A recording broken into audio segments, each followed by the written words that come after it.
terima kasih. Ibu sehat semuanya ya, Bapak alhamdulillah, mudah-mudahan sehat semuanya. Assalamualaikum warahmatullahi wabarakatuh. Alhamdulillahilladzi allafa baina qulubina fa asbahna bi ni'matihi ikhwana. Asyhadu an la ilaha illallah wahdahu la syarikalah wa asyhadu anna Muhammadan abduhu wa rasuluh la nabiyya ba'dah.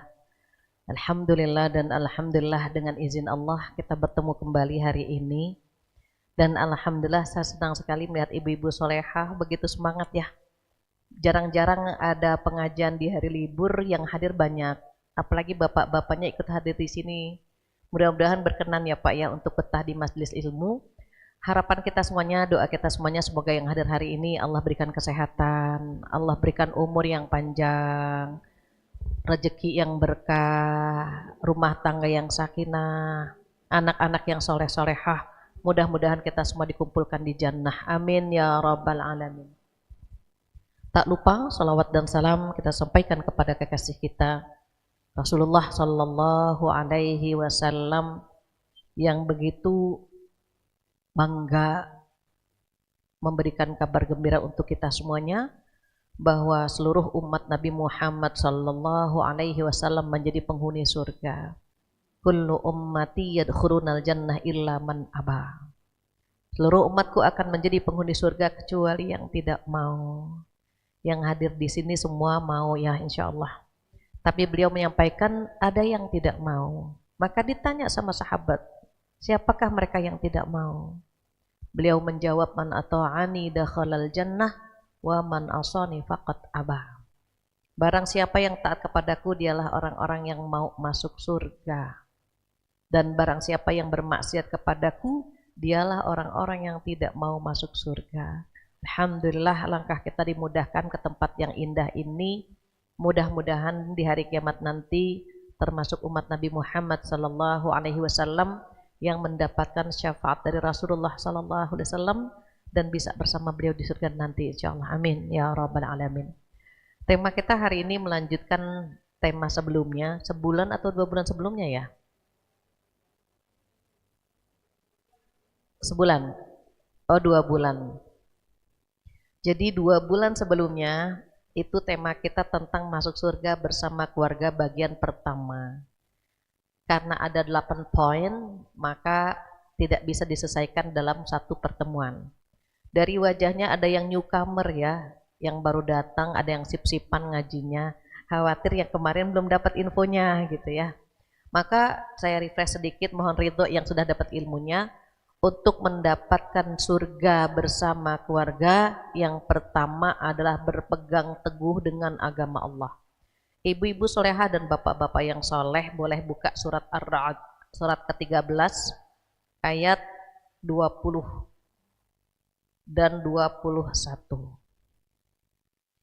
Di ayat itu Allah memberikan bocoran kepada kita bahwa kalau mau masuk surga, jangan keluar dari agama Allah. Bahkan Allah berfirman, a'udzubillahi minasyaitonirrajim, wala tamutunna illa wa antum muslimun. Jangan kamu mati kecuali dalam beragama Islam. Kok ada yang murtad gitu ya? Ada yang menjelang kematiannya mu'allaf, ada yang justru ketika akan wafat justru murtad. Gimana bisa demikian? Ibu saya buat simulasi sedikit. Perempuan itu kalau nggak pakai contoh suka ngambang ilmunya. Gini, ini zona nyaman. Orang selamat. Kalau ke kanan ke surga, perjalanan ke surga, kalau ke kiri ke neraka. Anak-anak yang belum baligh itu ketika meninggal masuk surga. Karena belum mukallaf, belum ada tanggung jawab di hadapan Allah Subhanahu wa taala. Nah, sebetulnya titik zona nyamannya di sini, tengah-tengah. Ibu sudah di sini sejak lahir karena wajahnya turis ya, turunan Islam. Turis itu turunan Islam. Sejak lahir sudah di sini. Terus alhamdulillah kita sholat ke kanan tuh, ngaji ke kanan gitu ya. Terus kadang-kadang ada yang pulang ngaji ngerumpi Lihat Bu Susi nggak barusan gitu. Bajunya nggak matching misalnya, ke kiri nih. Nah, terus nanti kadang-kadang lupa pulang, berantem sama suami, ke kiri. Istighfar, ke kanan lagi dia. Sholat zuhur, ke kanan, begitu perjalanannya. Kalau dia terus ke sini, perjalanan ke kanan, itu level surga itu. Jadi surga itu levelnya ke atas, neraka levelnya ke bawah. Bayangkan kalau kita pengen deket sama Rasulullah Shallallahu Alaihi Wasallam, beliau kan di level paling tinggi. Jadi kalau kita menghidupkan sunnah Rasulullah Shallallahu Alaihi Wasallam itu otomatis tuh levelnya ke sana. Tapi kan setan nggak mau kalau kita solehah, gitu ya. Makanya suka ditarik-tarik sama setan biar turun ke bawah lagi, biar levelnya rendah. Nah non Muslim gitu ya, non Muslim kan dia nggak mengucapkan syahadat, otomatis jalannya ke sini. Tetapi ada non-muslim yang baik kan, sama orang tua dia berbakti, sama manusia dia baik, even dia non-muslim tapi perjalanannya ke kanan, dia berbakti sama orang tua dia ke sini, gitu. Dia sayang sama adik dia ke sini, dia menghormati orang yang lebih tua, terus sampai dia menyentuh zona nyaman, dia syahadat. Makanya perhatikan orang-orang yang mu'allaf itu rata-rata baik. Saya nggak perlu sebut ya, takutnya beliau nonton. Jadi ada salah seorang selebriti yang mu'allaf ya, bacanya Ar-Rahman gitu, dan dia redha. Itu sempat saya dapat informasi dari istrinya, calon istri waktu itu, rajin banget ngaji, mu'allaf, tapi udah belajar Iqra gitu ya. Dari awal karena memang semangat mau bisa baca Quran, mendatangkan guru ke lokasi syuting gitu. Sampai dia nanya, Umi ada nggak sih guru ngaji dekat rumah dia gitu. Saya bilang saya nggak dapat info itu. Artinya even dia belum masuk Islam, tetapi dia punya akhlak bagus, sama orang tua hormat gitu. Perilakunya baik sehingga mendekatkan dia kepada syahadat. Sebaliknya, even dia Islam tapi sering minum. Kesini kan Bu? Sering BCA. Kesini kan BCA itu boboci yang gitu. Boci-boci apa ya? Selingkuh. Zina. Cuma kalau bilang zina tuh enggak enak saya. BCA itu boboci yang gitu ya. Nah, dia ke sini, ke kiri. Nanti bikin dosa lagi ke kiri. Jika sering melakukan dosa besar, ini jika boleh jadi Allah lepas tangan. Lepas tangan. Contoh, saya punya teman, hobi banget minum. Hobinya minum, mabuk. Sampai berapa botol, Pak? Kadang-kadang 5, kadang-kadang 7 sehari. Saya bilang, coba kurangi 3, nanti kurangi lagi menjadi 1, sampai bisa meninggalkan. Kalau sama mereka kan kadang-kadang kita nggak bisa mengeluarkan ayat, Allah berfirman dalam Al-Quran, nggak begitu kan. Dia jauh dari nilai itu, sehingga kita pakainya perasaan. Papi kenapa nggak kurangi? Papi kan pengen melihat istri bahagia, anak cucu, pakai hati kan kita ngomongnya sama orang yang lebih tua gitu ya. Ketika saya pindah, dia nggak ada yang ingatkan, mabuk sampai akhirnya rusak badannya, masuk ke rumah sakit, hampir semua lepas tangan. Qadarullah dia masuk ke rumah sakit non Muslim dan dikasih tausiah sama mereka. Ada tausiah juga ya Bu tiap pagi di rumah sakit non Muslim. Enggak sembuh sebetulnya, cuma bisa pulang saja. Pulang-pulang bilang begini sama anaknya, nanti kalau papi meninggal, papi tolong dipakaikan jas. Jerit anaknya semua itu. Berarti kan dia non Muslim sudah. Papi bagaimana mungkin meninggalkan mami, dia bilang. Mami itu mu'alaf, papi yang narik. Coba Ibu, hidayah itu memang luar biasa. Sekarang mami sudah menjadi mu'alaf, kenapa papi yang murtad gitu? Ya udah terlambat kata papinya. Nih papi udah dapat sertifikat. Nanti kalau papi meninggal, tolong papi pakaikan ini, pakaikan jas. Anak-anak yang larilah ke teman ayahnya ya, ke teman papinya. Qadarullah punya kafe, saya sedang main di kafe itu sama suami gitu. Terus saya kaget, kenapa? Karena saya kenal bapak itu gitu. Dan saya pernah mengingatkan gitu ya, udah baik sebetulnya.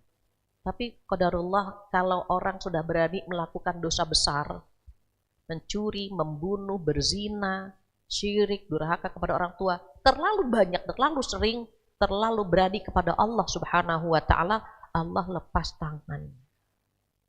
Akhirnya apa? Papi yang tadi itu Bu, yang bisa narik istrinya jadi mu'allaf, dia murtad 40 hari sebelum wafat. Ngeri kan Bu? Kok bisa terlalu berani kepada Allah Subhanahu wa Ta'ala? Kita hidup di bumi Allah, bernaung di atap Allah, minta rezeki sama Allah, minta kesehatan sama Allah. Janganlah berani menentang Allah. Allah yang menggenggam langit dan bumi, Allah yang menggenggam surga dan neraka. Kalau bukan minta perlindungan sama Allah, mau sama siapa lagi? Kalau nggak mau nurut sama Allah dan Rasulnya, mau nurut sama siapa lagi, kan begitu. Cuma setan itu nggak pengen kita masuk surga, nanti di neraka siapa yang nemenin setan, kan gitu.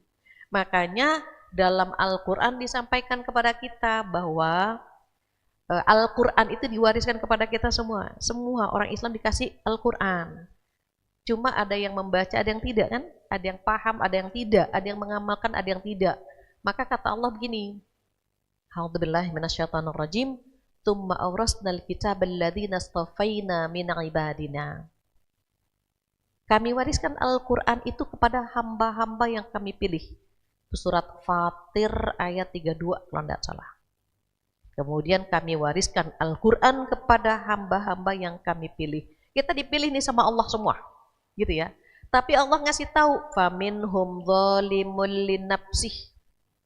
Sebagian yang sudah dikasih agama Islam, mereka menzalimi diri sendiri. Apa arti zalim?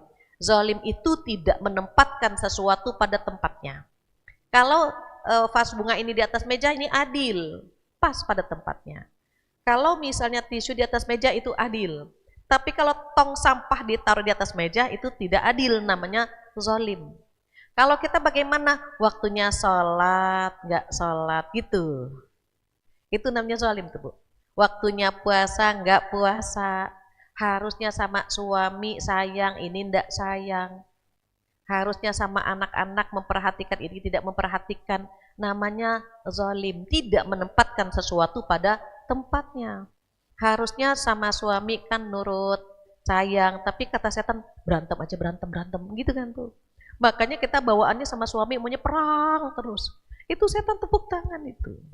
Even ketaatan itu nggak harus mutlak ya Bu, misalnya gini, Bu duduk, mangap, nggak gitu Bu. Taat itu ada komunikasinya juga, ada ngobrolnya juga gitu. Sama seperti Aisyah radhiyallahu anha ketika melihat Rasulullah nyisir, Aisyah komen dong, ya Rasulullah sallallahu alaihi wasallam malam-malam nyisir mau ngapain kan gitu. Apa kata Rasulullah sallallahu alaihi wasallam? Ya Aisyah, aku khawatir dalam dirimu ada setannya, maksudnya cemburu buta. Apa jawab Aisyah? Ya mungkin dalam diriku yang ada setannya, mungkin dalam dirimu gitu. Dan Rasulullah tersenyum, berarti istrinya pinter. Beliau nggak bilang, Aisyah aku nabi, astagfirullah. Enggak. Engkau benar ya Aisyah. Dipuji istrinya, dipuji dulu Bu. Engkau benar ya Aisyah, dalam diri kita ada setannya semua. Kecuali aku, karena Allah melindungiku. Maka jika ada umatku bermimpi melihatku, maka itulah wajahku yang sebenarnya, karena setan tidak bisa menyerupai aku, begitu. Jadi dialog kan Bu, ada dialog antara Rasulullah SAW dengan Aisyah, begitu. Maka usahakan kita bukan tipe nomor 1, walaupun orang Islam, tapi bukan tipe nomor 1 yang zalim. Yang kedua apa? Yang kedua kata Allah, wa minhum muqtasid, dan sebagian dari kalian itu muqtasid, apa ekonomis, 50-50. Soleh, kadang-kadang toleh gitu. Toleh itu kebalikannya soleh ya. Sama suami seneng, tapi sama suami orang kadang-kadang seneng gitu. Naudzubillah kan Bu. STMJ, salatnya terus tapi maksiat jalan. Kita nggak tahu Bu, jangan-jangan kita nomor 2. Kita salatnya jalan tapi ngerumpi tetap jalan kan gitu. Kita kadang-kadang kalau disuruh dilarang ngerumpi, kita langsung ke kelurahan, minta SKTM, surat keterangan tidak mampu. Nggak bisa kita nggak ngerumpi. Bayangkan dalam waktu 1 hari perempuan mengeluarkan 20.000 kata. Sementara laki-laki hanya 7.000. Jadi bapak-bapak harus paham. Kalau ibu-ibu itu cerewet banget, ngomel, ngoceh terus. Karena perempuan itu kalau nggak ngemil, ngemol. Kalau nggak ngemol, ngomel. Udah. Di bazar itu paling banyak perempuan itu. Even dia nggak belanja, cuma cuci mata, tapi seneng gitu. Memang seneng ngemol gitu. Nonton TV, ngaji, cemal, cemil kan gitu. Kalau udah capek, ngomel, udah habislah kita. Jadi perempuan itu kadang-kadang lisannya tajam, tapi nanti dia istighfar. Ngomel anak, tapi nanti gitu kan Bu.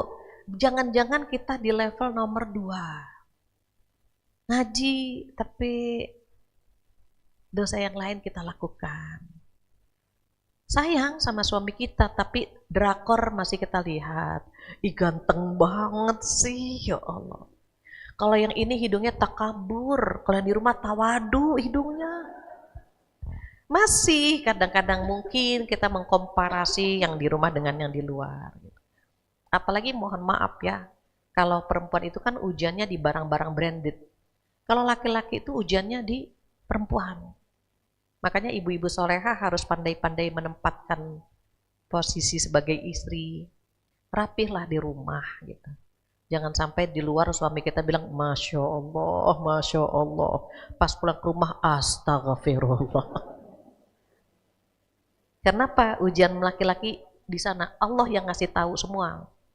Jadi ujian laki-laki di perempuan, ujian perempuan di barang-barang branded. Makanya kalau ibu-ibu ke mall, bapak bilang gini, nih kartu bawa, gesek aja, beli aja. Loh, papa di mana? Papa duduk aja di sini. Kenapa? Buat papa yang lalu lalang itu yang menyenangkan. Jadi sama-sama seneng. Bapaknya seneng, ibunya seneng, ngobrak-ngabrik barang-barang branded kan, diskon murah banget gitu. Itu kesenangannya sudah disebutkan dalam Al-Quran gitu. Maka saat kita masih di kelas 2, berusahalah naik ke kelas 3. Tapi jangan turun ke kelas 1. Kelas 3 apa kata Allah di situ? Wa minhum sabiqun bil khairat. Kelompok nomor 3 itu kata Allah yang selalu berlomba-lomba. Bahasa mudahnya selalu duluan, pertama dia terus gitu. Yang pertama ke masjid dia, yang sedekah dia, yang nengok orang sakit dia, yang sholat malam dia gitu. Seperti Rasulullah SAW ketika bertanya ya kepada para sahabat waktu di suatu majelis, siapa di antara kalian yang semalam sholat malam? Angkat tangan semua tuh. Siapa yang semalam sholat malam dan hatam 1 kali mulai turun, kita udah turun dari awal mungkin. Angkat tangan. Abu Bakar masih begini. Siapa yang semalam sholat malam, khatam 1 kali dan sedekah. Mulai berkurang, Abu Bakar masih seperti ini. Siapa yang semalam tahajud juga, khatam juga, sedekah juga, nengok orang sakit juga, hanya Abu Bakar yang masih tetap seperti ini. Apa artinya? Oh, Abu Bakar imannya tak tertandingi. Maka apa kata Rasulullah SAW? Seandainya iman Abu Bakar ditimbang dengan iman seluruh umat Nabi Muhammad SAW, maka imannya Abu Bakar tidak akan pernah terkalahkan. Jadi wajar kalau ada surga, ibu nanti karena kita pengen masuk surga ya bu ya, surga itu ada yang VIP, ada yang reguler. Kita masuk reguler aja udah alhamdulillah banget gitu ya. Yang VIP itu siapa? As-sabiqun as-sabiqun ulaikal muqarrabun. Ayatnya itu. Orang yang duluan berjihad di jalan Allah, yang duluan masuk Islam, yang duluan gitu Bu. Para nabi, para rasul, para sahabat, salafus soleh itu masuknya surga VIP.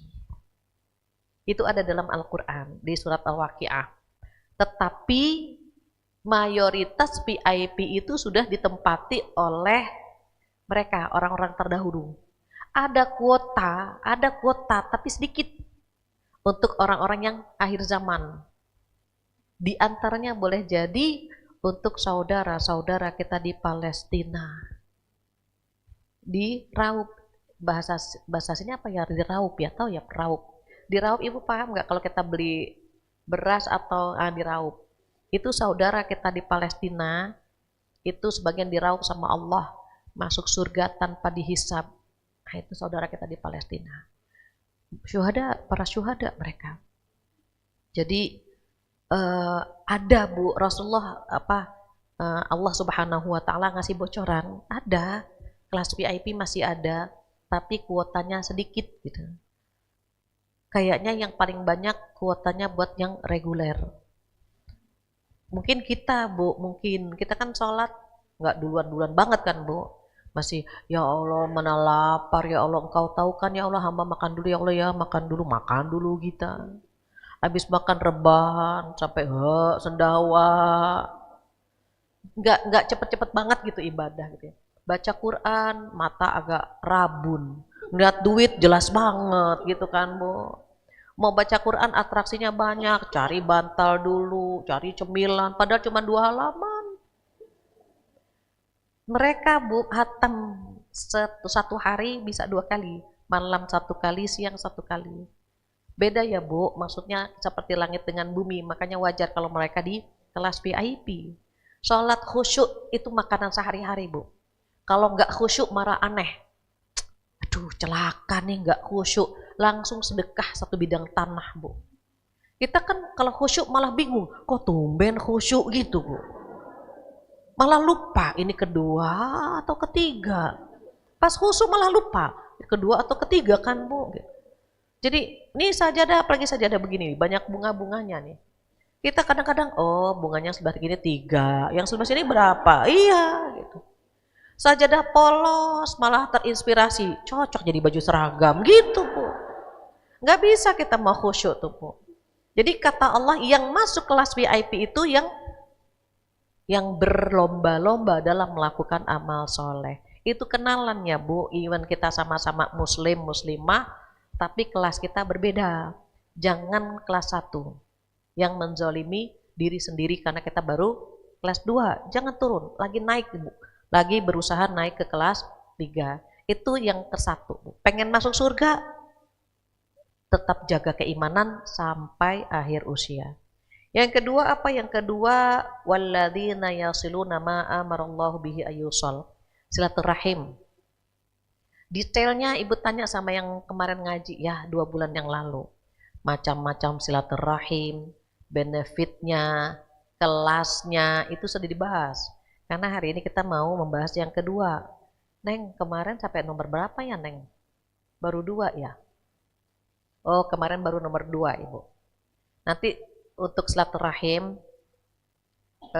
ada yang umum, ada yang khusus. Ibu dan Bapak duduk di sini nih silaturahim umum. Kalau yang khusus itu yang ada hubungan darah, namanya silaturahim khusus. Pahalanya besaran mana? Pasti besaran yang khusus. Tapi kelasnya ada 1, 2, 3, Ibu nanti minta contekan ya sama yang sudah ngaji kemarin. Biar saya nggak ngulang lagi. Jadi yang kedua adalah orang-orang yang rajin silaturahim. Hati-hati dengan gadget.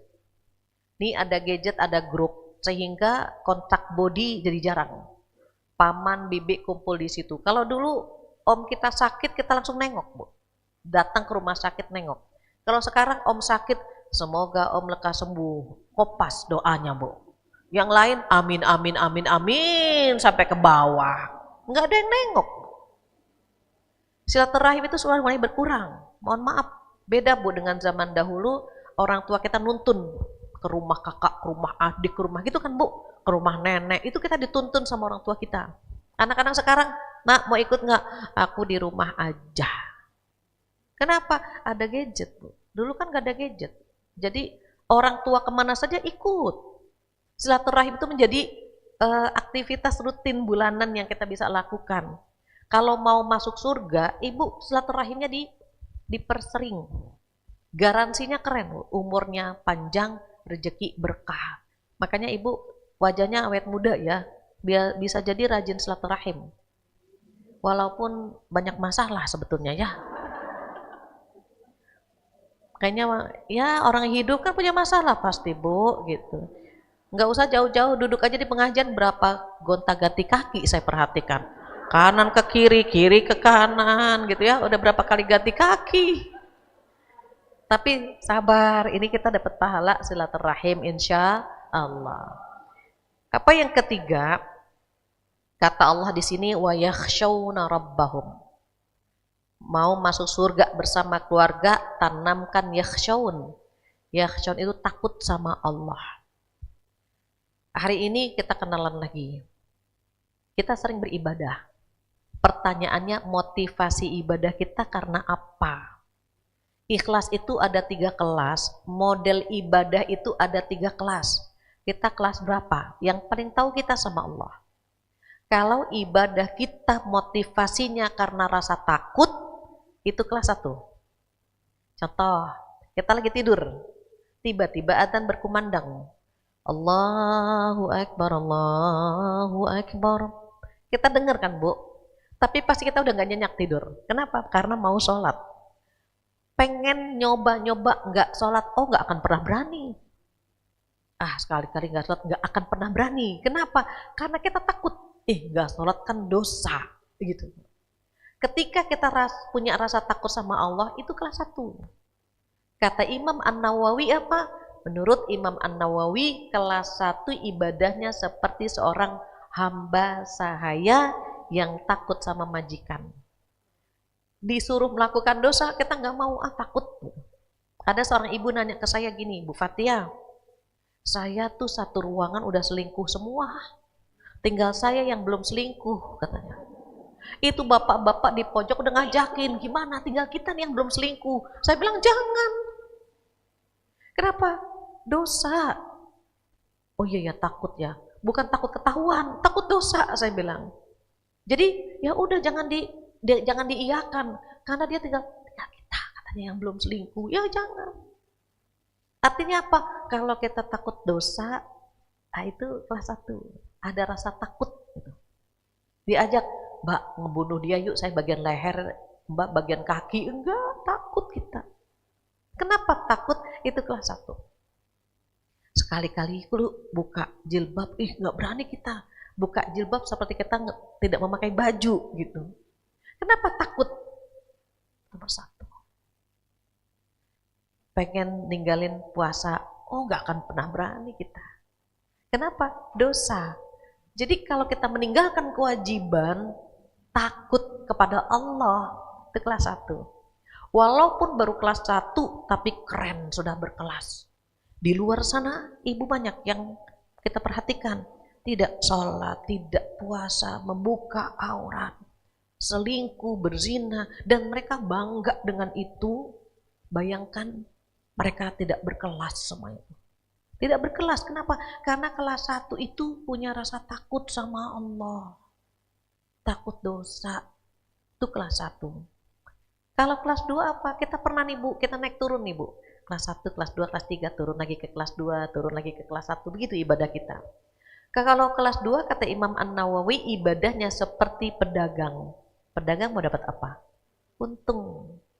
Kita ibadah pengen dapat pahala, pengen dapat surga. Boleh, boleh Bu. Jadi kalau misalnya kita duduk di sini, ngaji yuk sama Bu Fatia, dapat pahala tahu. Itu kelas 2 itu. Kita sedekah, semoga Allah ganti dengan rezeki yang lebih banyak. Itu kelas 2 itu. Maka boleh Ibu kalau kita sedekah, mudah-mudahan dengan sedekah saya anak-anak saya jadi anak yang soleh-soleha. Atau kita sedekah, mudah-mudahan nanti ini bagi yang belum menikah ya Bu, mudah-mudahan dengan sedekah ini saya dapat suami 3T, takwa, tampan, tajir gitu. Boleh Bu. Bapak-bapak yang belum nikah, semoga dengan sedekah saya bisa dapat istri 3S, solihah, sabar, cantik misalnya. Cantik hatinya, cantik parasnya, boleh, boleh. Ketika pamrihnya sama Allah, silahkan. Pengen dapat surga, boleh Ibu. Bahkan Allah menyebut itu di surat Al-Imran ayat 133. Apa kata Allah? A'udzubillahi minasyaitonirrajim. Wasari'u ila maghfiratim min rabbikum wa jannah. Ada kalimat jannah. Apa artinya? Bergegaslah kepada ampunan dan kepada surganya Allah. disuruh berburu, disuruh cepet-cepet dalam dua hal. Yang pertama memohon ampunan, yang kedua mengejar surga. Boleh ibu, pengen dapat pahala, pengen dapat surga, biar anak soleh, biar rumah tangga sakinah, selama mintanya sama Allah silahkan. Sekarang gini, anak berangkat kuliah atau anak berangkat kerja, kita bilang sama Allah, ya Allah mudah-mudahan engkau melindungi anak hamba. Sekarang minta saja sama Allah boleh kan Bu? Apalagi mintanya dibarengi sedekah gitu Bu. Ya Allah hamba sedekah, mudah-mudahan anak-anak hamba di mana saja dilindungi oleh Allah Subhanahu wa Ta'ala. Boleh Ibu. Ibu takut misalnya suami selingkuh, sedekah misalnya, ya Allah mudah-mudahan kau jaga suami hamba. Boleh Ibu. Selama mintanya sama Allah, pamrihnya sama Allah, silahkan. Yang tidak boleh itu pamrihnya sama manusia. Ibu bilang sama saya, Bu Fatia, carikan saya suami dong yang 5T, takwa, tampan, tajir, terdidik, terjamin misalnya. Saya akan bilang, waduh kalau ada yang begitu tuh buat mantu saya gitu Bu. Kenapa? Kita sama-sama butuh. Tapi kalau minta sama Allah, kan Allah yang menggenggam semua Bu. Dan Allah itu akan menyimpan semua permintaan kita. Kalau bicara sama manusia itu bisa bocor. Apalagi perempuan. Jangan bilang-bilang beres. 10 menit udah bocor kemana-mana, lupa dia. Iya ya, tadi barusan saya cerita sama temen deket. Temen deket cerita lagi sama temen deket. Begitu kan Bu? Tapi kalau curhat sama Allah tidak akan pernah terbongkar. Dan kalau curhat sama Allah, berharap sama Allah, Allah ngasihnya itu jelas Bu. Kalau saya punya air minum 2, diminta 1, tinggal 1. Diminta lagi saya akan bilang, buat sayanya mana gitu kan Bu. Karena kepemilikan saya terbatas.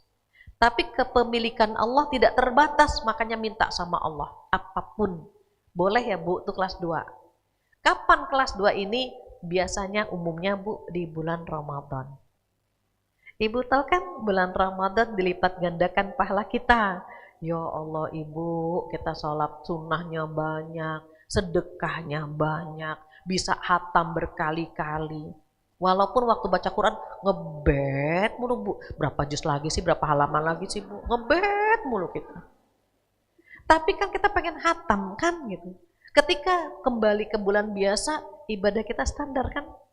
Kenapa? Karena kita tahu pahalanya tidak dilipat gandakan lagi. Itu rahasianya. Kenapa kalau bulan Ramadan, kita tuh semangat banget ibadahnya. Karena kita di kelas 2 Ibu. Karena pahala dilipat gandakan kita semangat gitu. Yang paling keren mana? Yang paling keren kelas 3. Ibadahnya seperti orang merdeka.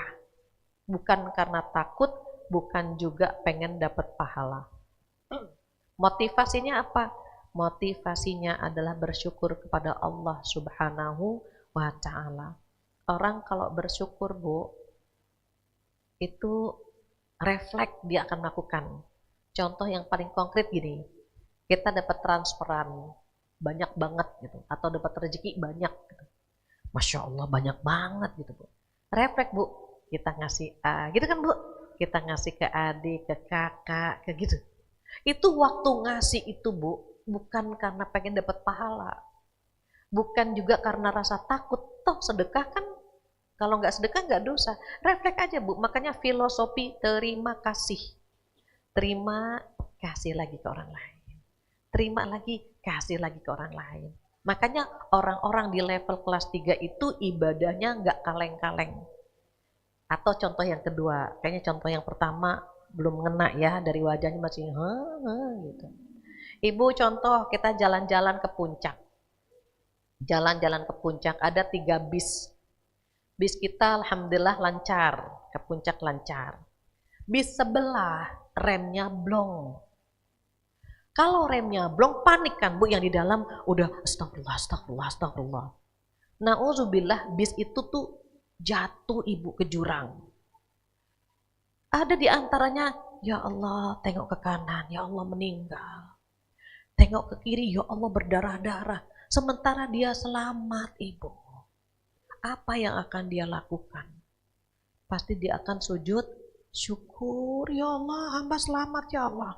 Dia meninggal, ya ini luka parah, hamba selamat ya Allah, langsung sujud syukur. Waktu sujud apa karena mikirin pahala, Bu? Enggak. Apa karena takut? Tidak, Ibu. Itu yang disebut dengan ibadahnya itu dorongannya, motivasinya karena rasa syukur. Orang kalau bersyukur kepada Allah Subhanahu wa taala, itu enggak akan pernah perhitungan ibadahnya. Itu yang dilakukan Rasulullah Sallallahu Alaihi Wasallam. Kakinya bengkak sampai kata Aisyah, ya Rasulullah Sallallahu Alaihi Wasallam, bukankah engkau sudah dijamin masuk surga? Bukankah sudah diampuni semua dosa-dosamu? Kenapa ibadahmu seperti ini? Apa jawaban beliau? Afala akunu abdan syakura? Apakah aku tidak pantas menjadi hamba yang bersyukur? Justru karena aku sudah dijamin masuk surga. Justru karena aku sudah diampuni dosa-dosaku, malu kalau ibadahku standar-standar saja. Maka orang yang bersyukur ibadahnya nggak kaleng-kaleng, Ibu. Pagi-pagi coba buka hordeng, Masya Allah. Tanaman kita hijau, ada kendaraan parkir di rumah kita, ada makanan yang bisa kita makan untuk sarapan kita. Apa yang akan kita ucapkan? Alhamdulillah. Ketika mengucapkan Alhamdulillah itu sebagai rasa terima kasih sama Allah kan, Bu. Kadang-kadang kita nggak pengen dapat pahalanya, nggak juga karena takut kan, Bu. Refleks, Bu, mengucapkan Alhamdulillah ya Allah. Makanya ucapan Alhamdulillah itu yang datang dari hati mampu memberatkan timbangan, Bu. Dek gitu, Bu. Mengucapkan Alhamdulillah dicatat 20 kebaikan, dihapus 20 keburukan dari diri kita. Tapi yang dari hati, Ibu. Ibu ada yang bisa bedakan gak apa bedanya terima kasih dengan Alhamdulillah? Ada. Terima kasih sama Alhamdulillah bedanya apa ya, Bu? Mau terima kasih sesama. Kalau Alhamdulillah kepada Allah. Teguh B sama enggak? Bagus jawabannya. Saya lengkapi sedikit. Beda terima kasih dengan Alhamdulillah gini. Kalau terima kasih ketika kenikmatan itu sampai kepada kita. Contoh saya dikasih air. Saya bilang, makasih ya Mbak. Kenapa? Kenikmatan itu sampai kepada saya. Kita naik kendaraan, diantar sampai ke lokasi. Makasih Mas. Kenapa? Dia mengantarkan kita. Itu karena kenikmatan sampai kepada kita. Kita bilang terima kasih. Tetapi ucapan Alhamdulillah itu ucapan ukhuwah, ucapan persaudaraan. Ketika kenikmatan itu sampai kepada orang lain, kita mengucapkannya Alhamdulillah. Contoh, Bu Fatia, semalam saya dilamar. Oh iya, Alhamdulillah. Yang dilamar dia, bukan saya. Tapi saya mengucapkan Alhamdulillah. Pernah gak dengar, Bu Fatia, semalam saya dilamar. Oh iya, terima kasih. Nggak cocok kan, Bu? Iya. Jadi Alhamdulillah itu ungkapan ketika kenikmatan itu sampai kepada kita dan kepada orang lain. Berbeda dengan terima kasih. Kalau terima kasih hanya sampai kepada kita saja. Sama ibu bilang, Bu Fatia, cucu saya udah lahir. Oh iya, Alhamdulillah. Gitu kan, Bu? Kita bersyukur karena saudara kita bertambah cucunya. Kita nggak akan mungkin kan, Bu Fatia, cucu saya lahir, terima kasih. Jadi indah sebetulnya kalimat Alhamdulillah. Pertama memberatkan timbangan, yang kedua dicatat 20 kebaikan dan dihapus 20 keburukan. Kemudian Alhamdulillah itu, Bu, kalau kita ngucapinnya bareng, Subhanallah walhamdulillah, pahalanya, Bu, memenuhi langit dan bumi. Maka syukur-syukur sering-sering bilang apa, Bu? Subhanallah walhamdulillah wala ilaha illallah Allahu akbar gitu, Bu. Terus 20 subhanallah 20, alhamdulillah 20. Pahalanya maksudnya. Mengucapkan alhamdulillah subhanallah pahalanya 20. Mengucapkan alhamdulillah 20. Allahu Akbar 20, La ilaha illallah 20. Udah berapa Bu? 80. Dicatat 80 kebaikan dan dihapus 80 keburukan. Maka kita pernah begitu Bu. Saat kita di puncak keimanan, kita levelnya level bersyukur. Alhamdulillah tubuh kita sehat. Maka kita akan memperbanyak sujud. Kenapa Bu? Tubuh ini titipan Allah. Maka kita akan memperbanyak sujud kepada Allah Subhanahu wa Ta'ala. Dikasih rezeki berlimpah, ya Allah ini titipan, sedekahnya diperbanyak. Itu tuh kelas 3 tuh Bu. Karena kita udah malu masa salatnya cuma begini aja gitu. Masa nggak nambah dengan yang sunnah, masa cuman yang 5 waktu saja. Pernah kan Bu kepikiran, aduh masa sih cuma 5 waktu saja. Akhirnya kita nambah dengan qobliyah ba'diyah. Itu level kelas 3 itu. Kenapa? Malu aja kalau kita cuma sholat yang 5 waktu tanpa nambah dengan yang sunnah. Puasa juga begitu. Malu lah masa cuma puasa bulan Ramadan nggak nambah dengan Senin Kemis kayak gitu Bu. Zakat kan wajib. Malu lah masa zakat saja nggak ditambah dengan yang sunnah yaitu sedekah gitu. Walaupun sedekah itu ada 2 ya Bu. Kalau sedekah itu bisa materi, bisa non materi. Yang non materi kan paling gampang senyum ya Bu. Senyum itu sedekah. Yang penting ada temannya. Kalau sendirian mau sedekah sama siapa gitu. Ketemu nih teman, assalamualaikum. Udah senyum Bu. Itu sedekah. Anak cucu bangun, cucu Cida atau cucu nenek udah datang. Itu sedekah tuh. Membelai anak-anak itu sedekah Bu. Apalagi kalau ibu tahu anak-anak punya garis trauma di sini nih. Sering-sering diusap ibu. Cium. Anak mama itu hilang garis-garis traumanya. Kalau anak kandung bisa hilang garis traumanya. Tapi kalau anak mertua kayaknya nggak bisa Bu. Pasangan kita kan anak mertua tuh. Nah itu belum tentu gitu. Kalau anak kandung kan memang dia lahir dari rahim kita. Kalau anak mertua berarti ibunya yang harus ngelus-ngelus gitu. Sering-sering tuh Bu dilus-lus. Kalau misalnya dia tidur, kita peluk, kita cium. Karena ada anak yang tidak biasa dicium kan Bu. Apa sih aku udah besar. Ya udah ciumnya pas dia tidur. Kenapa? Bersyukur Allah ngasih rezeki sama kita yaitu buah hati kita. Suami juga sama Ibu. Kalau lagi tidur, dengerin ngoroknya, ya Allah seksi banget. Selimutin. Sebagai rasa syukur Bu. Karena kan suami kita surga kita.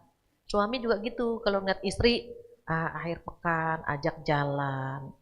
Mama mau beli apa? Yang penting jangan yang ini, jangan yang ini, jangan yang ini. Banyak pantangannya gitu ya. Karena yang ini mahal gitu. Yang ini aja nih yang sebelah sini. Tapi kan nyenengin Bu. Ayo kita jalan misalnya. Itu pahalanya luar biasa Ibu. Cuman kan tidak banyak yang tahu ya Bu. Bahwa menyenangkan orang yang kita cinta itu pahalanya besar. Maka kalau kita bersyukur dengan orang-orang di sekitar kita. Masya Allah Ibu kita akan apa Bu? Melampiaskan cinta dan sayang kita sama mereka. Kenapa? Kita harus membahagiakan mereka karena semua ada waktunya. Puaskan kita menyenangkan mereka sebelum mereka meninggalkan kita atau kita meninggalkan mereka. Sayang itu anak cucu, pasangan. Kalau mau diajak perang, udah capek, ngalah aja, udah jangan perang mulu. Kenapa sih gitu? Kenapa? Umur kita kan gak pernah ada yang tahu Bu. Tapi kan setan gak mau kalau kita ngalah. Gak seru, lawan gitu Bu, setan ngajak Bu. Berantem lagi kita. Kalau kita bersyukur dengan pasangan kita, kita akan sayang. Ngalahnya kita banyakin gitu ya Bu ya. Begitu juga dengan titipan-titipan yang lain. Itu yang keberapa Bu? Yang ketiga. Yang keempat, nah ini. Di ayat ke-21, wa yakhafuna su'al hisab. Yang keempat, takut dengan hisab yang buruk. Kita 4 aja ya Bu. Kemarin 1 dan 2, hari ini 3 dan 4. Mudah-mudahan umur kita panjang. Bisa bertemu lagi melanjutkan yang ke-5 dan 6. Jadi di sini untuk masuk surga bersama keluarga, Ibu takutlah dengan hisab yang buruk. Apa sih hisab? Hisab itu tuh hitung-hitungan, Bu. Bahasa mudahnya gini. Ini kita hidup nih, Bu. Kita sedang transaksi dengan Allah. Dan Allah ngajak kita bisnis. Itu ada di surat As-Saff atau Al-Hujurat ya. Itu saya cek, Bu. Ada ayat A'udzubillahi minasyaitonirrajim, ya ayyuhalladzina amanu hal adullukum ala tijaratin tunjikum min 'adzabin alim, begitu bunyinya. Jadi, wahai orang-orang yang beriman, maukah aku tunjukkan bisnis perniagaan yang bisa menyelamatkan kamu dari api neraka. Kita diajak bisnis, Bu, sama Allah. Isinya apa? Isinya itu beriman kepada Allah. Saya lagi ngecek, takutnya di surat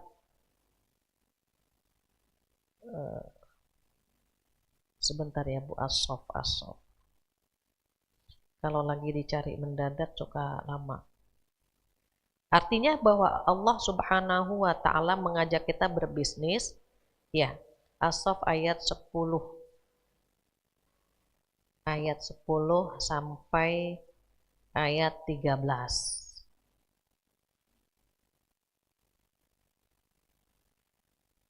As-Saff itu surat ke-61. Ketika Allah ngajak kita bisnis, Bu, yang dipanggil bukan manusia. Bisnis ini khusus untuk orang-orang yang beriman saja. Makanya yang dipanggil, A'udzubillahi minasyaitonirrajim, ya ayyuhalladzina amanu hal adullukum ala tijaratin tunjikum min 'adzabin alim. Wahai orang-orang yang beriman, mau nggak aku tunjukkan bisnis perniagaan yang bisa menyelamatkan kamu dari api neraka? Apa? Tu'minuna billah, beriman kepada Allah, kepada Rasulullah SAW, berjihad di jalan Allah dengan harta dan jiwa. Nanti dapat 2 bonus, kata Allah.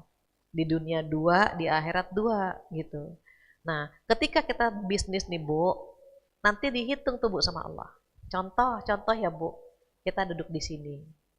Berapa jam kita duduk di sini? Apa yang sudah kita korbankan? Ibu pakai kendaraan, bensinnya berapa? Gitu. Duduk di sini ngorbanin apa? Waktu, keluarga, misalnya. Nanti Allah yang ngitung. Ini layak nggak ya dibayar dengan surga? Gitu. Jadi aktivitas kita 24 jam itu sedang dalam pantauan Allah yang kira-kira layak nggak dibayar dengan surga, karena kita bisnis, Ibu. Kalau kita tahu sedang berbisnis dengan Allah, pasti kita memberikan yang terbaik kan, Bu. Nah, saat kita memberikan yang terbaik, nanti di hari kiamat dihisablah kita. Ditanya, dihitung. Apa yang ditanya nih umur kita nih? Ibu ada 30-40 ya. Selama 30 atau 40 tahun kamu pakai buat apa? Gitu. Oh, saya habiskan ke pengajian, saya habiskan kerja, saya habiskan gitu, Bu. Itu dihitung tuh, Bu. Kan kita sedang transaksi kan, Bu. Pasti bagi hasilnya kan nanti ada tuh, Bu, di akhirat di dua. Dikasih surga, diampuni dosa-dosa, tapi dihitung dulu, Bu, sama Allah. Ditanya lagi. Kamu punya ilmu, berapa yang kamu amalkan? Ditanya, Bu. Oh, yang saya amalkan misalnya 20%. Terus kamu punya ilmu, pernah nggak misalnya disebarkan? Kayak gitu, Bu. Itu ilmu tuh nomor 2. Yang paling panjang yang mana? Ketiga, harta, Bu. Harta kamu dapatnya dari mana dan dikemanakan. Maka para ulama berkata terkait dengan harta, halaluhu hisabun wa haramuhu azabun. Halalnya dihisab, haramnya diazab. Kita kan nih, jujur ya, Bu, perempuan kan seneng mengumpulkan barang, menumpuk barang. Dapat jilbab, nyari bajunya. Dapat baju, nyari jilbabnya, gitu kan, Bu. Banyak banget ditumpuk bros, kita beli lagi. Ih, lucu-lucu yang gambar bunga. Nanti ada lagi Ini lucu banget, kenapa? Ada daunnya, beli lagi kan Bu, gitu. Sampai yang ada tangkainya, kita beli lagi. Kalau bisa ada pot, ada pupuknya juga akan kita beli tuh Bu. Numpuk tuh Bu. Nah, nanti kita seleksi tuh yang jarang dipakai yang mana. Kalau jarang, mungkin kalau kita berikan ke orang lain lebih bermanfaat. Kayak gitu Bu. Kenapa Abu Bakar gampang hisapnya? Ditanya berapa income-mu per bulan? Sekian M. Dikemanakan?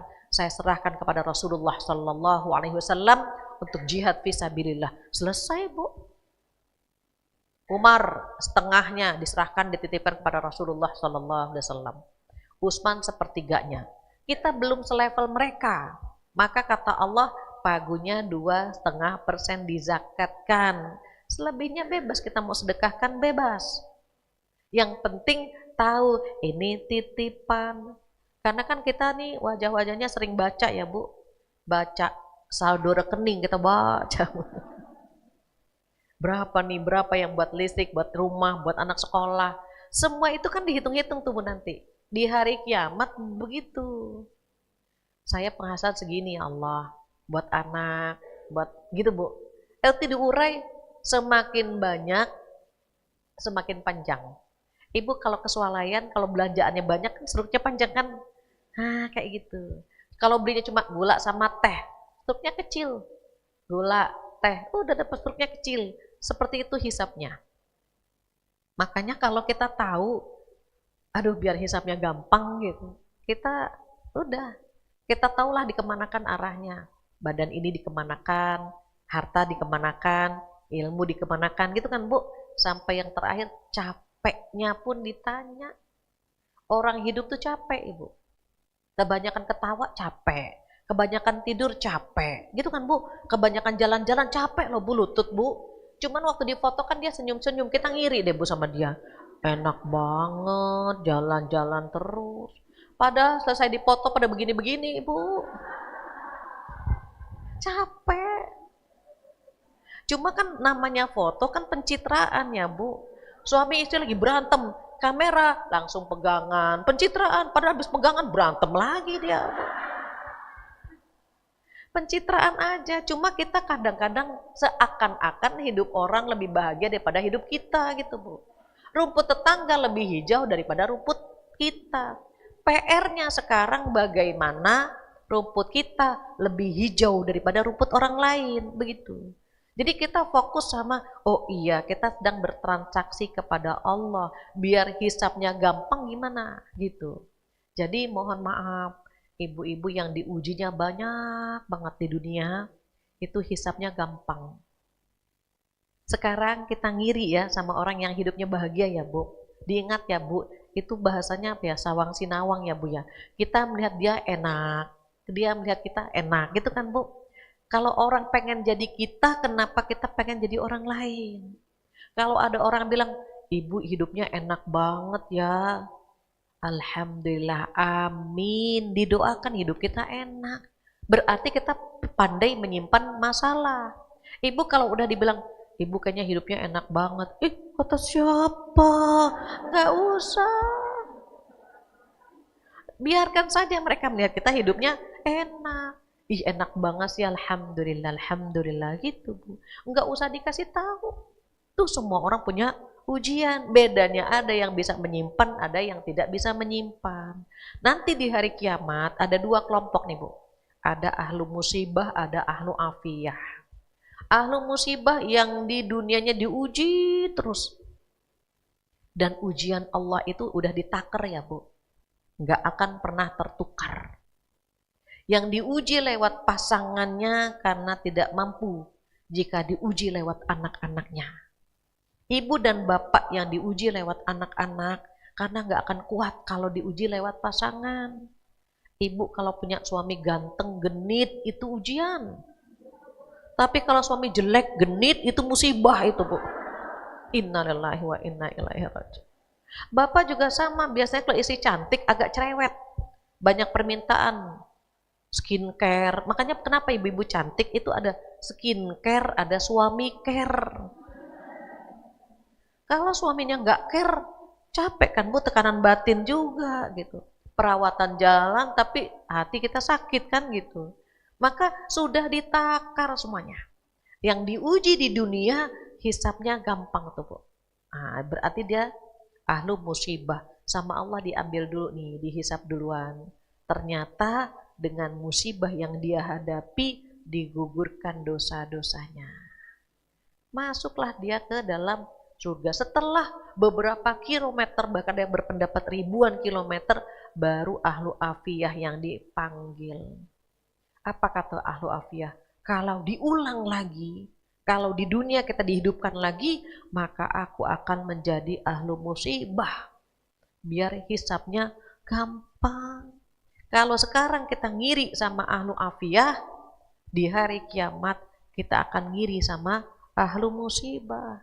Ada kan Bu yang diuji terus ya Bu ya, nanti badannya sakit, nanti utang melilit, nanti ekonomi sulit, diuji terus. Tapi kan ada yang kayak senang-senang aja gitu. Hisabnya berbeda tuh Bu. Maka kalau kita lagi diuji, alhamdulillah ya Allah, alhamdulillah, mudah-mudahan menggugurkan dosa-dosa. Seperti pohon ini nih Bu. Ibu lihat pohon di luar ada yang kuning kan Bu, digetarkan gini Bu. Drrrr. Yang kuning jatuh nggak Bu? Seperti itulah dosa kita. Kalau kita diuji, kita nggak nyaman dengan kehidupan kita, ada rasa yang kita nggak nyaman, capek, kecewa, sedih, semua Bu, semua rasa yang nggak nyaman. Sesungguhnya Allah sedang menggugurkan dosa. Jadi kalau lagi digugurkan dosa, minta dimampukan. Astagfirullahaladzim ya Allah, mampukan hamba menghadapi ujian-ujian ini. Jangan lari. Sekarang kan banyak yang bundir ya Bu, bunuh diri. Nah, bundir. Kenapa dia bundir? Merasa nggak mampu, padahal dia mampu Bu. Cuma saat digoyang nih Bu, digetarkan, drrrr, gitu Bu, dia merasa berat banget sih getarannya. Padahal Allah udah nakar Bu, udah nakar. Allah tidak akan memberikan ujian melebihi kemampuan kita. Jadi berharap sekali, termasuk ibu capek duduk di sini, mudah-mudahan menggugurkan dosa-dosa insya Allah. Demikian yang bisa saya sampaikan. Jadi hari ini kita dapat 2, sebelumnya 2 untuk masuk surga bersama keluarga. Yang pertama apa Bu? Menjaga akidah ya Bu ya, jangan sampai keluar dari agama Islam.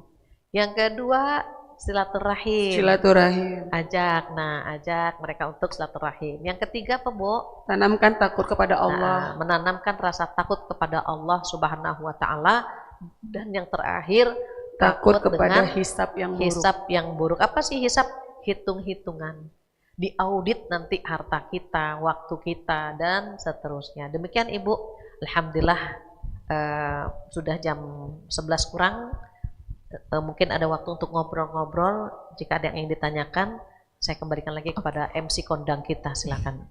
Alhamdulillah, jazakillah khairan Ustazah Fathia atas materinya pagi hari ini. Sepertinya tadi ada yang sudah tunjuk tangan ingin mau bertanya ya. Siapa? Yang di belakang itu, yang pakai Yang kacamata. belakang ya, oke. Mohon sebutkan nama dan pertanyaan.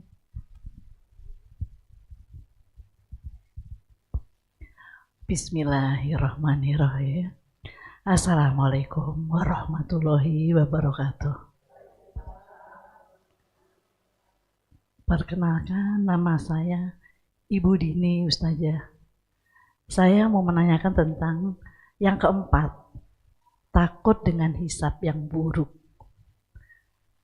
Untuk diri saya sendiri, saya benar-benar merasa takut banget Ustazah, karena kita dalam perjalanan hidup kita masih banyak banget yang harus kita perbaikin. Kita harus bertobat untuk supaya hisab itu ringan. Yang saya tanyakan, apakah hisab itu kalau kita sudah bertobat dengan dosa-dosa yang lalu, yang dosa yang besar, apakah masih tetap dihisab nanti? Kalaupun kalau kita bertobat dengan sungguh-sungguh, Allah akan mengampuni. Terima kasih. Wassalamualaikum warahmatullahi wabarakatuh.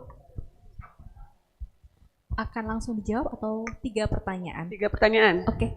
Yang aku baju hijau. Ibu pakai baju hijau. Silakan sebutkan nama Ibu dan pertanyaannya. Bismillah. Assalamualaikum warahmatullahi wabarakatuh. Saya Ibu Cida. Bu Cida, Bu Fatia. Jilbab hijau. Ya, saya melanjutkan pertanyaan Ibu yang nomor 1 tadi berhubungan dengan hisab. Yang saya mau tanyakan kategorinya di mana untuk barang-barang yang kita punya saat dihisabnya. Karena kan kita paham tentang bahwa apa yang kita miliki akan dihisab. Sedangkan kita kan sudah koleksi ini itu ibarat kata dari waktu masih muda.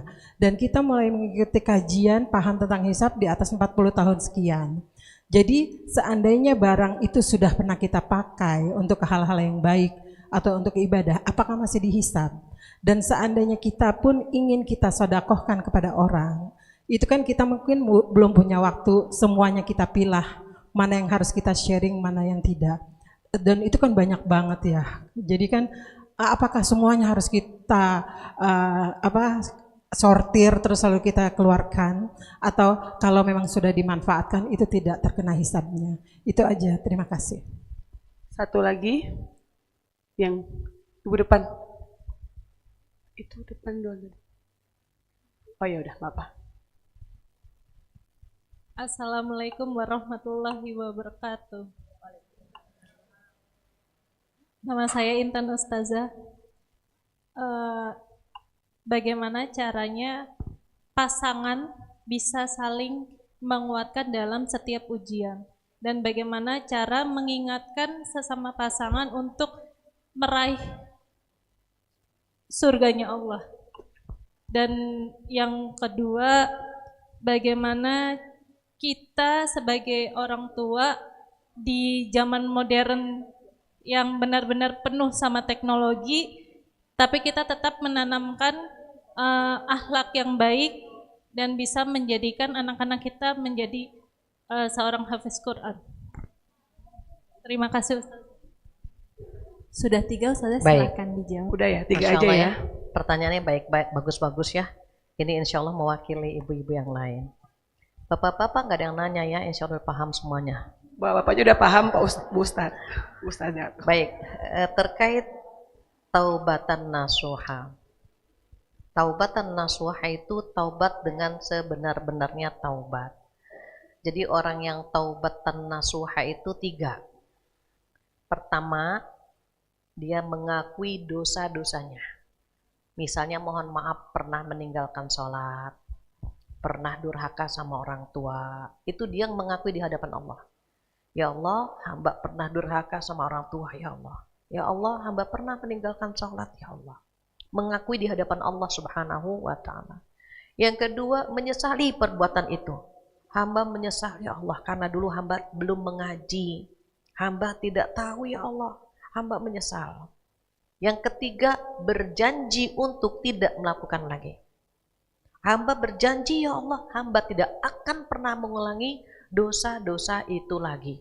3 ya. Dan qadarullah misalnya dia sudah taubatan nasuha. Ciri-cirinya biasanya dia akan memiliki amal yang lebih baik lagi dari yang sebelumnya. Kalau dulu sering nongki-nongki misalnya dengan lawan jenis gitu. Sekarang enggak deh, kalau ada lawan jenis saya nggak mau deh gitu. Dulu pernah dugem gitu. Dia akan bilang nanti juga saya dugem, duduk gemeter gitu ya. Karena kalau sudah tua kita dugem juga, duduk gemeter kan Bu semuanya. Jadi nggak usah dugem lah, nanti juga kita dugem gitu.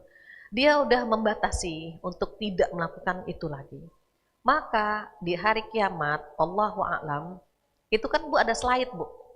Slide kita dari masa kecil sampai kita meninggal, itu ada slide-nya, ada layarnya. Berarti waktu kita bikin dosa ada, tapi waktu kita taubat ada gitu. Contohnya misalnya dalam, saya lupa suratnya ya, Umuqra'u kitabiyah di juz 29 lah. Kalau enggak surat Al-Ma'arij gitu ya Bu ya, atau surat sebelumnya. Jadi tangan kita kan kalau mau menerima kitab, kalau kitabnya bagus, tangan kanan yang bergerak gitu. Kalau yang tidak bagus, tangan kiri yang bergerak. Even dia pengen tangan kanannya yang bergerak, tapi karena amalnya buruk, tangan kirinya yang bergerak gitu. Nah, orang yang menerima kitab dengan tangan kanan, dia buka rapotnya, Bu. Dia buka rapotnya, terus bagus gitu. Tiba-tiba ada yang merah gitu, Bu. Aduh, iya ya, saya pernah melakukan dosa ini, merah. Ditandain sama dia, Bu, yang merah itu. Dia cari lihat rapot yang lain kan, Bu, karena dia udah ngaji, dia buka bagus semuanya. Dia kembali lagi ke rapot yang tadi tuh, Bu, yang merah. Setelah dia lihat, warnanya sudah berubah. Nggak merah lagi. Baru dia bilang sama orang-orang, ha umuqra'u kitabiyah, ada yang mau baca nggak nih kitab saya, rapot saya gitu, Bu. Dia bangga karena rapotnya sudah biru semua gitu. Even di awal biru, terus ada yang bikin dosa merah, ditandain sama dia, ini masih biru gitu. Dia lihat yang lain-lain dulu.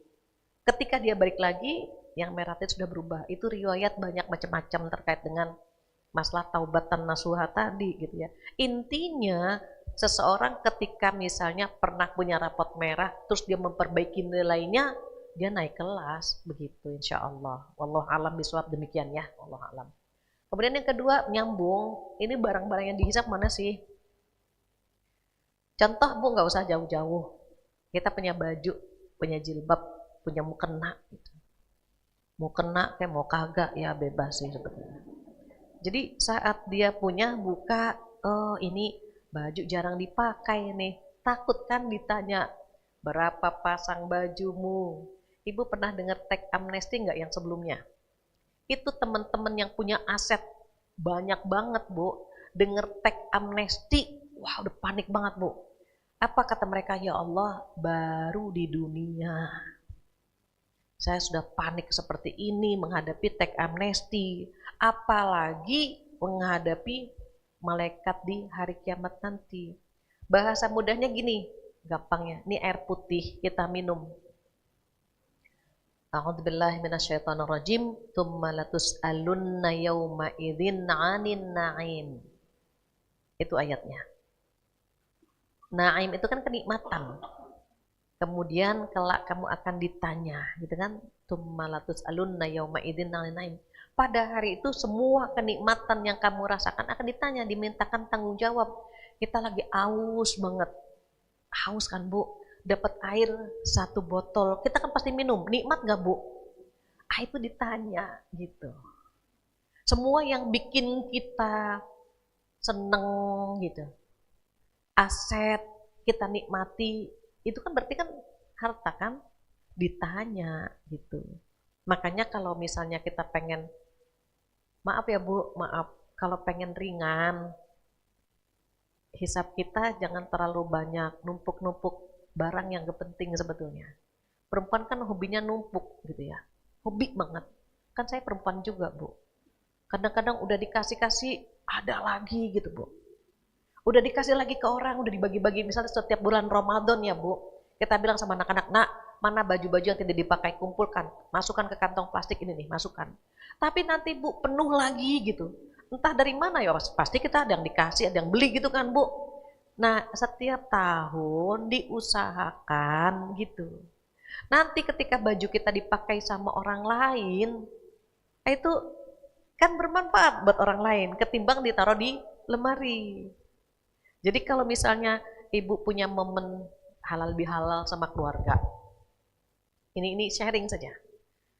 Tetap masukkan ke kotak baju kita, jilbab kita yang lama nggak dipakai. Pas lebaran halal bihalal kan kumpul tuh, Bu. Silakan ambil yang membutuhkan, berebut mereka, Bu. Ini jilbabnya sama ini. Setelah habis, ibu rasakan di sini tenangnya, masya Allah.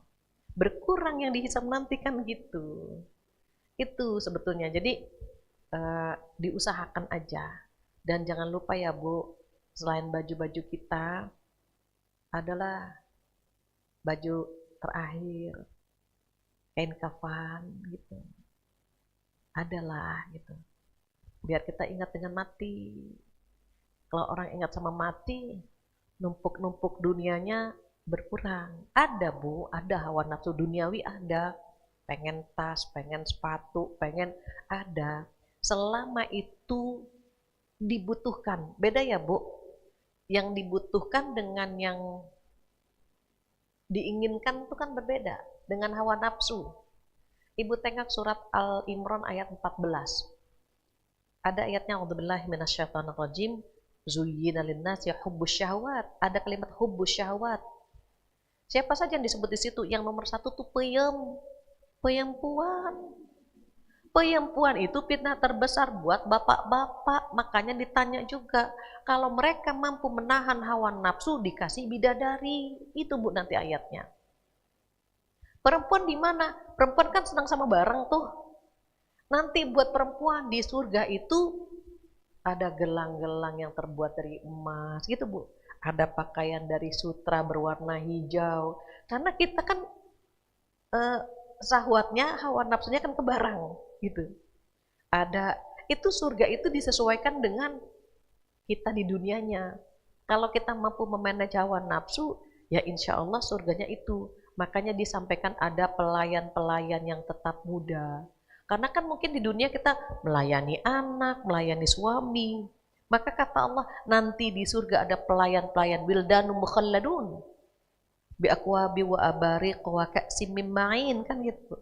Ada pelayan-pelayan yang melayani kita, yang bawain air, dan mereka akan tetap muda. Bahkan di ayat yang lain seakan-akan mutiara yang bertaburan, saking cantik dan tampannya gitu.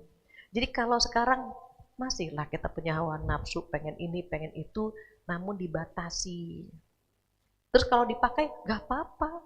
Jangan sampai gara-gara, aduh takut dihisap, penggorengan kita kasih ke orang, panci kita kasih ke orang, pas mau masak kita bingung.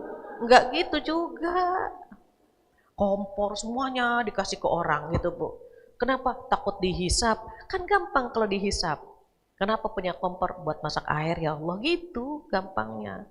Teko, semua barang-barang kita di lemari kan banyak Bu. Di lemari pajangan kita ada. Kenapa ada? Kalau ada tamu di rumah kita, barang-barang ini dipakai gitu. Bukan berarti kita nggak boleh punya apa-apa, bukan. Selama itu dibutuhkan nggak apa-apa. Apalagi ibu-ibu keluarga besar, piring numpuk, gelas numpuk gitu kan Bu. Tapi ketika lebaran, barang-barang itu kita gunakan untuk menyambut tamu, nggak apa-apa. Kan lebih enak punya barang sendiri ketimbang kita minjem kan gitu. Jadi boleh selama digunakan. Cek lah. Cek mana nih yang nggak kita gunakan. Nah, gitu aja ya.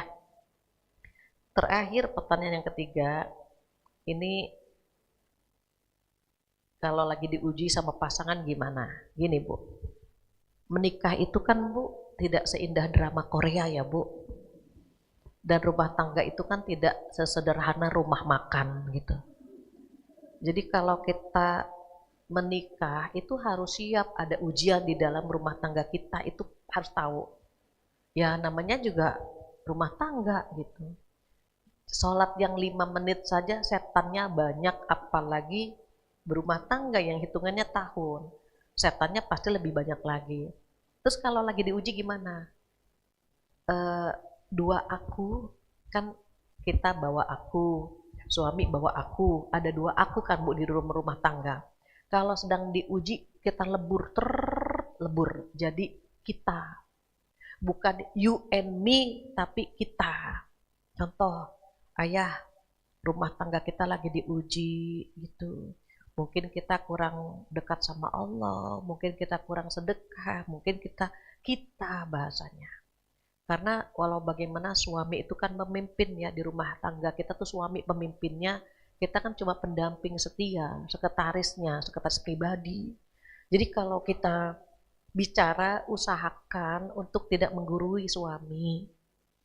Jangan menggurui suami Ibu, suami itu tetap pemimpin gitu. Jadi kadang-kadang bahasa yang kita gunakan kita aja gitu. Even, mohon maaf, ada suami yang tidak sholat, ada suami yang belum bisa baca Quran. Tapi kita bilangnya, ayah kita panggil guru ngaji yuk, biar kita bisa baca Quran, biar kita bisa sama-sama ibadah, tetap bahasanya kita gitu. Kemudian Bagaimana kita bergandengan tangan saat diuji. Jangan jalan sendiri-sendiri. Itu urusan ayah tuh, selesaikan. Oh, dia butuh kita. Sama halnya misalnya kita lagi diuji, kan kalau ditenangkan sama suami kita seneng. Mama sabar ya, mudah-mudahan nanti mama begini, kan seneng gitu. Jadi kalau suami diuji, kita yang pasang badan. Kalau kita yang diuji, suami kita pasang badan. Kalau ujian itu buat satu keluarga, kita saling menguatkan. Even nanti kata setan gini, dia bilang ke suami, tuh gara-gara istri kamu. Setan bilang lagi ke kita, tuh gara-gara suami kamu. Makanya kita saling menyalahkan kan. Nah itu. Tapi kalau ya udahlah kita ngalah saja. Gitu. Cuma tinggal diem gitu bahasanya. Walaupun ngalah nggak segampang itu ya Bu. Ego kita kan ada, karena tetap ada dua aku. Cuma satu, ayah kita sholat tahajud bareng yuk. Gitu. Mudah-mudahan solusi kita dalam rumah tangga ini bisa selesai. Baju disatukan dengan jahitan, buku disatukan dengan lem, hati kita disatukan sama pemiliknya. Siapa pemilik hati kita? Allah Subhanahu wa Ta'ala. Jadi minta disatukan sama Allah, ya Allah satukan hati kami, jadikan kami pasangan di dunia dan di surga. Kalau ibu punya suami cerewet untuk urusan agama, itu keren Bu. Mama udah sholat, mama tutup aurat, mama gitu. Cerewet untuk urusan agama, bersyukur Bu. Itu suami nggak puas bersama kita di dunia. Dia pengen tetap bersama sampai ke surga. Cuma kitanya yang nggak kuat. Mama udah sholat, biasa dia cerewet. Gitu. Kitanya yang nggak kuat Bu. Padahal dia biar ngajak kita ke surga bareng-bareng. Mama udah bayar kodok belum? Mama udah ini belum? Itu dia sayang sama kita karena pengen bersama kita di surga. Tapi kadang-kadang kitanya yang tidak menerima ya kebaikan dia. Sama kalau suami belum soleh, ya kita yang cerewet begitu. Biar apa? Biar bisa bersama-sama di dunia dan di surga. Lantas bagaimana di era digital?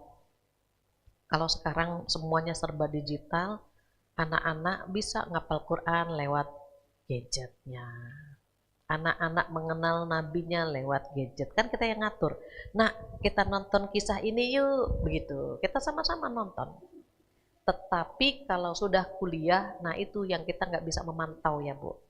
Kalau masih di dalam pantauan kita, ngapal Quran bareng, atau misalnya nonton acara-acara yang islami, masih kita dampingi.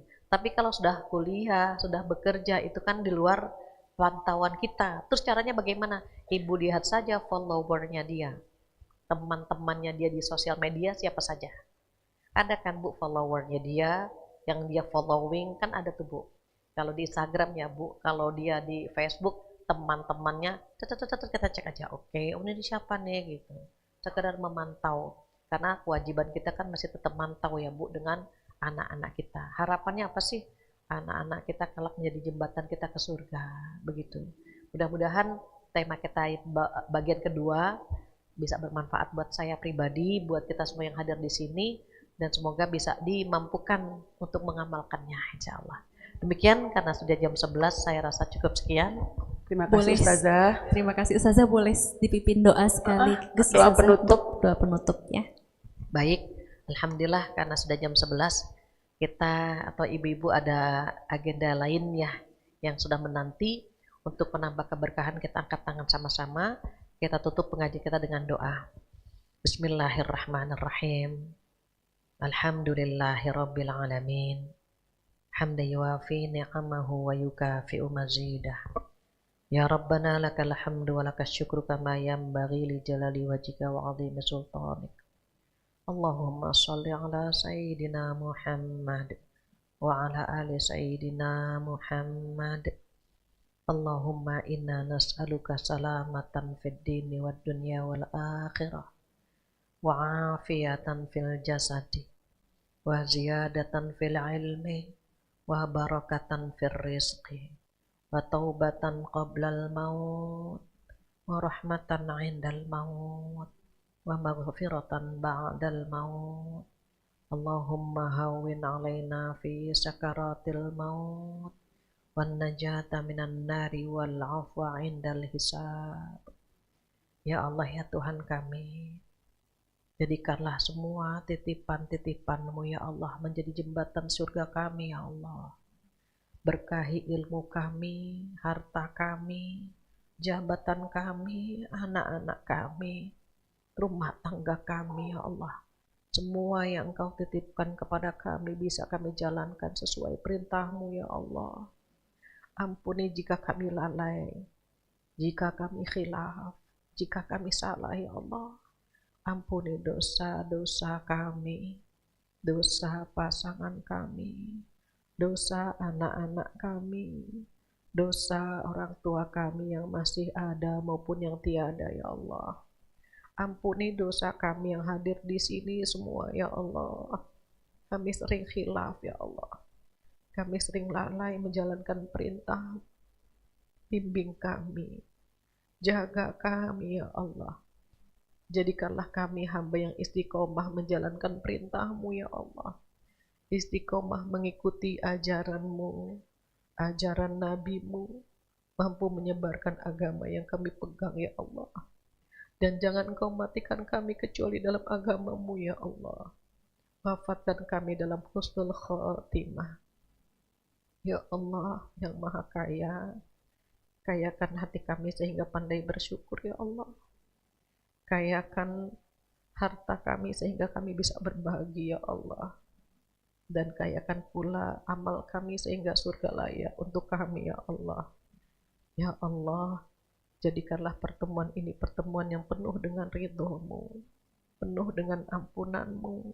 Bimbing kami untuk selalu dekat dengan orang baik-baik ya Allah. Dan kumpulkanlah kami bersama orang-orang baik selalu. Rabbana hablana min azwajina wa dzurriyyatina qurrata a'yun waj'alna lil muttaqina imama. Rabbana atina fid dunya hasanah wa fil akhirati hasanah wa qina adzabannar. Subhana rabbika rabbil izzati amma yasifun. Wassalamun alal mursalin walhamdulillahi rabbil alamin. Amin amin ya rabbal alamin. Kurang lebihnya mohon maaf. Kita tutup dengan doa penutup majlis bersama-sama. Subhanakallahumma wa bihamdika asyhadu an la ilaha illa anta astaghfiruka wa atubu ilaik. Wabillahi taufiq wal hidayah. Wassalamualaikum warahmatullahi wabarakatuh. Waalaikumsalam warahmatullahi